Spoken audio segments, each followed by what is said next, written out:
Hello friends, आपका स्वागत है हमारे चैनल सक्सेस फॉर श्योर में। आज हम लोग भारतीय संवैधानिक पदों का वेतन, जिसे इंग्लिश में salary of Indian constitutional post भी कह सकते हैं, इसके बारे में चर्चा करेंगे। भारतीय संवैधानिक पद से मतलब है राष्ट्रपति उपराष्ट्रपति का कितना वेतन होता है, इसको आज हम लोग देखेंगे। तो चलिए शुरू करते हैं। पहला है वो है राष्ट्रपति। राष्ट्रपति जानते हैं हमारे देश का प्रमुख होता है, पहला नागरिक भी होता है। जो वर्तमान में राष्ट्रपति हम लोग के रामनाथ कोविंद है, और ये याद रखना है रामनाथ कोविंद जो है हमारे देश के 14 राष्ट्रपति। कई बार उनकी मतलब क्रम भी पूछ देता है कि हमारे देश के कितनेवें राष्ट्रपति। तो रामनाथ कोविंद हमारे देश के 14वें राष्ट्रपति है और इनकी सैलरी है 5 लाख रुपीज। ठीक है, इसके सैलरी कितनी है? 5 लाख रुपए इनकी सैलरी है पर मंथ, यानी एक महीने में उन्हें 5 लाख रुपया मिलता है। या मैं शॉर्ट में लाख को खाली एल लिखती जाऊंगी तो आप लोग समझ जाइएगा। ठीक है, अब आते हैं उपराष्ट्रपति। वर्तमान में हम लोग के उपराष्ट्रपति कौन है? यहाँ मैंने नाम नहीं लिखा है पर बता दे रही हूँ। एम वेंकैया नायडू हमारे देश के वर्तमान में उपराष्ट्रपति है, यानी वाइस प्रेसिडेंट है, और इनकी सैलरी है 4 लाख रुपीज। उपराष्ट्रपति की सैलरी कितनी है? बस राष्ट्रपति से 1 लाख कम, 4 लाख रुपीज। प्रधानमंत्री, अब जानते हैं हमारे देश के प्रधानमंत्री या प्राइम मिनिस्टर, हमारे देश के अभी प्रधानमंत्री कौन है? नरेंद्र मोदी जी है। वर्तमान में नरेंद्र मोदी जी की सैलरी 1,60,000 है। इसे इस तरह से भी लिख सकते हैं 1.6 लाख। वर्तमान में प्रधानमंत्री की अगर सैलरी एग्जाम में आता है तो 1.6 लाख होगी। ओके, अब बात करते हैं राज्यपाल की। राज्यपाल की सैलरी कितनी है? वर्तमान में राज्यपाल की सैलरी जो होती है, जब जानते हैं कि राज्य का प्रधान राज्यपाल होता है, तो वर्तमान में राज्यपाल की सैलरी कितनी है? तो 3,50,000 वर्तमान में राज्यपाल की सैलरी है। ठीक है, अब आते हैं मुख्यमंत्री। मुख्यमंत्री मतलब देश का राज्यपाल के बाद देश में मुख्यमंत्री का स्थान आता है। ठीक है, मुख्यमंत्री की सैलरी कितनी है? तो यहाँ मैं बहुत ही इंटरेस्टिंग बात बता देती हूँ, जैसे कि अभी तक हम लोग जितने भी पढ़े हैं, प्रधानमंत्री, राष्ट्रपति, उपराष्ट्रपति, सभी की एक फिक्स सैलरी है जो इनको मिलता है, और समय आने पर इन पे चेंजेस होते हैं। लेकिन जो मुख्यमंत्री, हमारे देश के जो मुख्यमंत्री, राज्यों के जो मुख्यमंत्री होते हैं, उनकी कोई फिक्स सैलरी नहीं है। सिर्फ इतना फिक्स किया गया है संविधान में कि प्रत्येक 10 वर्ष में इन सैलरी में परिवर्तन होगा। ठीक है, अब जैसे एग्जाम्पल के लिए मैं बता देती हूँ, दिल्ली, वर्तमान में जो हम लोग की राजधानी है दिल्ली, दिल्ली के सीएम कौन है? अरविंद केजरीवाल। तो उनकी सैलरी कितनी है? 3,90,000 उनकी सैलरी है। ठीक है, 3,90,000 लाख इनकी सैलरी है। और यही बिहार की बात करें तो बिहार के वर्तमान में सीएम कौन है? नीतीश कुमार है। नीतीश कुमार की सैलरी है, नीतीश कुमार जी की सैलरी कितनी है? नीतीश कुमार जी की सैलरी है 2,15,000, यानी 2.15 लाख इनकी वर्तमान में सैलरी है। इस तरह से जितने भी हम लोग के राज्य 28 राज्य है, सभी के सीएमओ की जो सैलरी होती है वो अलग अलग निश्चित की गई है। और यही बात WB की यानी वेस्ट बंगाल की करें तो वेस्ट बंगाल की सीएम कौन है? ममता बनर्जी है। ममता बनर्जी की जो सैलरी है वो 2.10 लाख रुपीज है। ठीक है, अब इस क्रम में हम लोग आगे देखते हैं लोकसभा अध्यक्ष। लोकसभा अध्यक्ष की कितनी सैलरी होती है? ठीक है, लोकसभा अध्यक्ष को इंग्लिश में स्पीकर कहते हैं, स्पीकर ऑफ लोकसभा। यहाँ मैंने शॉर्ट पे LS लिख दिया, यानी लोकसभा। सबसे पहले जानते हैं वर्तमान में जो हम लोग के लोकसभा स्पीकर है वो है ओम बिरला है। ठीक है, वर्तमान में लोकसभा अध्यक्ष कौन है? ओम बिरला है, और इन बिरला की सैलरी कितनी है? 4 लाख रुपीज है, यानी 4 लाख रुपया ओम बिरला की सैलरी है। हम लोगों ने पहले ही देखा, जो हमारे देश के उपराष्ट्रपति होते हैं इनकी भी सैलरी 4 लाख रुपए है, और हमारे देश के जो लोकसभा के अध्यक्ष होते हैं इनकी सैलरी भी 4 लाख रुपए है। यहाँ एक बात मैं मेंशन कर देती हूँ, जो हमारे देश का उपराष्ट्रपति होता है ये राज्यसभा का सभापति भी होता है। तो याद रखिए, राज्यसभा का सभापति और लोकसभा का अध्यक्ष दोनों की सैलरी समान होती है, यानी 4 लाख रुपए होती है। ओके, अब आगे देखते हैं सर्वोच्च न्यायालय के न्यायाधीश यानी सुप्रीम कोर्ट के जजों की सैलरी कितनी होती है? तो मैं आपको बता दूं, सुप्रीम कोर्ट के जो हेड होते हैं, मुख्य न्यायाधीश होते हैं, वर्तमान में मुख्य न्यायाधीश शरद अरविंद बोबड़े है। ठीक है, वर्तमान में सुप्रीम कोर्ट के डायरेक्ट क्वेश्चन भी आ जाता है कि वर्तमान में सुप्रीम कोर्ट के मुख्य न्यायाधीश माने चीफ जस्टिस ऑफ इंडिया कौन है?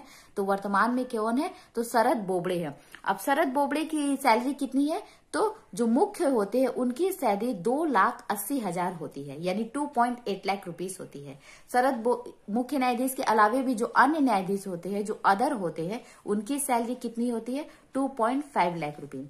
यानी 2,50,000 होती है। यहाँ पर एक चीज मैं मेंशन कर देती हूँ, वर्तमान में सुप्रीम कोर्ट में कितने जज है? तो 32 जज है, ठीक है, 32 जज है। और मैक्सिमम कितने जज हो सकते हैं? तो 34 जज हो सकते हैं, किंतु वर्तमान में अभी 32 ही जज है। तो ऐसे डायरेक्ट एग्जाम में क्वेश्चन भी आ जाता है कि सुप्रीम कोर्ट में अभी जजों की संख्या, न्यायाधीशों की संख्या कितनी है? तो 32 हो जाएगा, ठीक है। अब आते उच्च न्यायालय यानी हाई कोर्ट।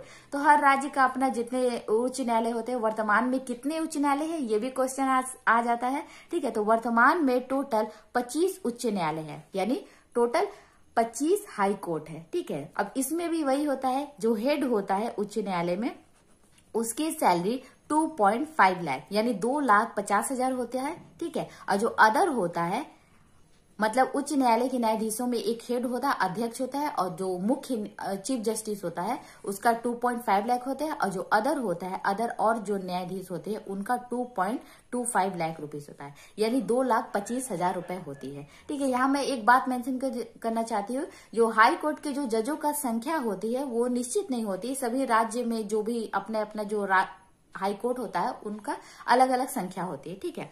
अब इस क्रम में आगे देखते हैं नियंत्रण एवं महालेखा परीक्षण, जिसे इंग्लिश में कंट्रोलर एंड ऑडिटर जनरल भी कहते हैं। इसे शॉर्ट में जैसा कि हम लोग जानते हैं CAG यानी कैग भी कहते हैं। तो वर्तमान में कैग के प्रमुख कौन है? तो यह राजीव महिर्षि है। कैग का सैलरी कितना होता है? वर्तमान में कैग की सैलरी होती है 2.5 लाख रुपीस है, ठीक है। सबके सैलरी में समय के अनुसार चेंजेस आ जाते हैं, इसलिए वर्तमान में जो कैग है 2.5 यानी 2,50,000 इनकी सैलरी है, ठीक है। और जो हमारे ये जो महिर्षि जी है, राजीव महिर्षि है, जो हेड है कैग के, ये 13वें नंबर के हैं। अगर इनका पोजीशन पूछेगा तो 13वें नंबर के हैं, 13वें नंबर पे आते हैं, ठीक है, 13 पोजीशन पे। अब आते हैं मुख्य चुनाव आयुक्त। मुख्य चुनाव में चीफ जस्टिस ऑफ इंडिया, इनका सैलरी कितना होता है? तो मुख्य चुनाव आयुक्त में हम लोगों ने देखा है, मेरा चुनाव आयुक्त में मैंने एक अलग से वीडियो बनाया है, छोटा सा वीडियो है, प्लीज जाके उसको देख लीजिए।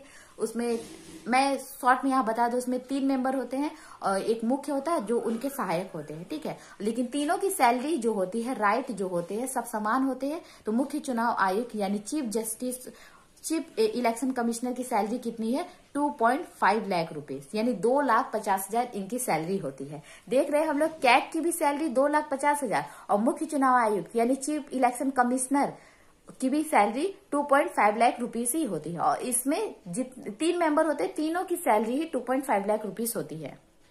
महान्यायवादी यानी अटॉर्नी जनरल, भारत के जो महान्यायवादी होती है इनकी सैलरी कितनी होती है? तो सबसे पहले जानते हैं भारत के जो वर्तमान में महान्यायवादी है के वेणुगोपाल। ये नाम बहुत ही इंपॉर्टेंट है, डायरेक्ट कभी कभी जो क्वेश्चन आ जाता है। तो इनकी सैलरी कितनी होती है? इनकी सैलरी भी 2.5 लाख रुपीस होती है, यानी 2,50,000 होती है, ठीक है। अब आते हैं RBI गवर्नर यानी रिजर्व बैंक ऑफ इंडिया। यहाँ मैंने शॉर्ट में लिखा है, रिजर्व बैंक ऑफ इंडिया के जो गवर्नर है वर्तमान में कौन है? शक्तिकांत दास है। और इनकी सैलरी कितनी है? इनकी सैलरी भी 2.5 लाख रुपीस यानी 2,50,000 है। RBI में एक और गवर्नर होते हैं जिसे डिप्टी गवर्नर कहा जाता है, इनकी सैलरी 2.25 लाख रुपीस होती है, यानी 2,25,000 होती है। अब बात करते हैं चीफ स्टाफ। इस वीडियो में मेरा जो लास्ट है वो है चीफ स्टाफ, मतलब जो देश का रक्षा करता है, ठीक है। इससे तात्पर्य है थल सेना, वायुसेना और नौसेना, ठीक है। वायुसेना, नौसेना और थल सेना को सामूहिक रूप से चीफ स्टाफ भी कह सकते हैं, ठीक है। इनकी सैलरी कितनी होती है? तो सबसे पहले इनके प्रमुख को देख लेते हैं, जो बहुत ही ज्यादा इंपॉर्टेंट है, एग्जाम में डायरेक्ट क्वेश्चन आता है, ठीक है। जो वायुसेना का जो प्रमुख है वो है राकेश कुमार सिंह भदौरिया। इसे शॉर्ट में RKS भदौरिया भी कहते हैं, ठीक है। अगर एग्जाम में ऑप्शन में आपके RKS भदौरिया रहेगा तो उसमें क्लिक कर दीजिएगा, ठीक है। नौसेना के प्रमुख जो है उनका नाम है एडमिरल करमवीर सिंह, ठीक है। और जो थल सेना के है उनका नाम है मनोज मुकुंद नरवाने, ओके। अब इन लोगों का जो सैलरी होता है वो होता है 2.5 लाख रुपीस यानी 2,50,000 इनकी सैलरी होती है, ठीक है। तो दोस्तों ये रहा आज का वीडियो में, जिसमें मैंने सभी संवैधानिक पदों के वेतन के बारे में बताया है। इससे पहले संवैधानिक पदों का वेतन का मैंने अनुसूची दूसरी अनुसूची में इसका उल्लेख किया था। तो अगर आप लोगों ने अनुसूची वाला वीडियो नहीं देखा है तो प्लीज जाकर देख लीजिए। आप देखते हैं आज का क्वेश्चन। लास्ट वीडियो में मैंने जो क्वेश्चन पूछा था उसका मैं देख लेती हूँ। आप सभी ने बहुत अच्छा जवाब दिया, मेरे कई मित्रों ने इसका अच्छा तरह से इसका आंसर किया है। तो चलिए एक बार मैं इसका आंसर बता देती हूँ। तो जिसमें पहला क्वेश्चन था, पीएच स्केल का निर्माण किसने किया था? पीएच स्केल का निर्माण किया था सोरेनसन ने किया था। ठीक है, और जो मेरे मित्र ने ये वीडियो नहीं देखा पीएच स्केल वाला, कृपया सक्सेस फॉर श्योर के प्लेलिस्ट में जाकर उस वीडियो को देख ले। ये बहुत ही छोटा सा टॉपिक है और बहुत ही इंपॉर्टेंट है। ठीक है, इसमें अगला क्वेश्चन है, मानव रक्त का पीएच मान कितना होता है? तो मानव रक्त का पीएच मान 7.4 होता है। ठीक है, ये मैंने बताया था रक्त सच्चा होता है, तो सच्चा यानी 7.4 होता है। अब आज का सवाल मेरे वीडियो में ही छुपा हुआ है। तो आज का सवाल आपको बहुत ही इजी है, ये बताना है कि मुख्य चुनाव आयुक्त भारत के चुनाव आयुक्त होते हैं, इसमें 3 सदस्य होते हैं। तीनों सदस्यों का नाम आपको कमेंट सेक्शन में देने का प्रयास करना है। मुझे पता है इनका नाम आपको पता है, तो कृपया कमेंट सेक्शन में देने का प्रयास कीजिए। वीडियो देखने के लिए बहुत बहुत धन्यवाद।